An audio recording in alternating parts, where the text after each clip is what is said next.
Hi hello welcome to people media. So ఈరోజు వచ్చేసి మన ముందు ఒక ఆవిడ ఉంది, పెద్ద ఆవిడ. సో ఈ జూబ్లీ సెలక్షన్ లో ఏ పార్టీ గెలవబోతుంది ఏంటి అనేది అడిగైతే తెలుసుకునే ప్రయత్నం చేద్దాం. అమ్మ నమస్తే అమ్మ. అమ్మ ఇప్పుడు జూబ్లీ సెలక్షన్ వచ్చాయి కదా, సో దీంట్లో ఏ పార్టీ గెలవబోతుంది, ఏ పార్టీ గెలిస్తే బాగుంటుంది అనుకోవచ్చు? అసలు కాంగ్రెస్ గెలవాలని ఉంది నాకు. ఎందుకమ్మా? ఎందుకంటే మా ఆయన కూడా కాంగ్రెస్ లోనే ఉంటే మాకు కాంగ్రెస్ గెలవాలని ఉంది. అంటే మరి లాస్ట్ టైం వచ్చేసి ఇక్కడ టీఆర్ఎస్ వచ్చింది, మరి దాని పోనీ ఇప్పుడు అందుకే కాంగ్రెస్ కు అప్పుడు కూడా కాంగ్రెస్ కి వేసినాం మేము ఓటు, ఇప్పుడు కూడా కాంగ్రెస్ కి గెలవాలని ఉంది మాకు, అంతే. మీ ఫస్ట్ నుంచి మీరు కాంగ్రెస్ కాబట్టి ఇప్పుడు కూడా మా ఇంటి ఆయన కాంగ్రెస్, నేను కూడా కాంగ్రెస్. సో మరి మీరు ఏమైనా ప్రచారం చేస్తారా మీ ఇంటి పక్కన వాళ్ళకి? నేను అసలు ఎక్కడికి వెళ్ళా బిడ్డ, బయటికి వెళ్ళానే, తింటా వచ్చి ఇక్కడ కూర్చుంటా అంతే. మా కొడుకు చేస్తాడు ప్రచారం, గుర్దీప్ సింగ్. పోనీ మీ ఇంటి దగ్గరికి ఎవరైనా వచ్చిన వాళ్ళకి కానీ వచ్చిన వాళ్ళకు కాంగ్రెస్ కి వెయ్యి అని చెప్తాం, ఇప్పుడు పక్కకు చూస్తుంది మీకు చెప్తా అట్లా. అంటే ఏమని చెప్తారు? కాంగ్రెస్ కి వెయ్యి అని చెప్తా అంతే. అంతే అంటే ఎందుకని వాళ్ళు అడిగారా? ఎప్పుడు అడగాలి? మా కొడుకు కాంగ్రెస్ లో తిరుగుతుండు, కాంగ్రెస్ కి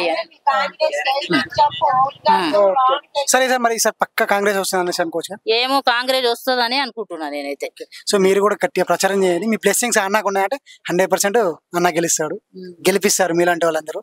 ఎందుకంటే లాస్ట్ టైం 2 times బీఆర్ఎస్ వచ్చింది, దాని మీద చాలా మంది విరక్తి వచ్చింది.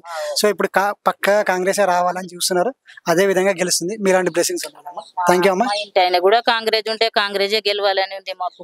థ్యాంక్ యూ అమ్మా. People media. సో ఇప్పుడు వచ్చేసి మనం కార్మిక నగర్కి రావడం జరిగింది, ఇక్కడ పబ్లిక్ ఉన్నారు. సో వీళ్ళనైతే అడిగి తెలుసుకోండి ఏ పార్టీ గెలవబోతుంది ఏంటి అని. నమస్తే అండి. నమస్తే సార్. సార్ ఇప్పుడు ఇక్కడ జూబ్లీ సెలక్షన్ ఉన్నాయి కదా, దీంట్లో ఏ పార్టీ గెలవబోతుంది, ఏ పార్టీ గెలిస్తే బాగుంటుంది అనుకోవచ్చు? అసలు ఏంటి? చిన్న మాట చెప్పాలి సార్. కేసీఆర్ ఇల్లు ఇచ్చినాడు, కేసీఆర్ ఇల్లు ఇచ్చినారు. ఇంకా కేసీఆర్ గరీబ్ వాళ్ళకి ఇల్లు ఇవ్వాలి, ఆడు ఇస్తామని మాకి నమ్మకం ఉంది, ఇంకా ఇల్లు గరీబ్ వాళ్ళకి చాలా ఇచ్చినాడు, ఇంకా ఇస్తామని మాకి నమ్మకం ఉంది.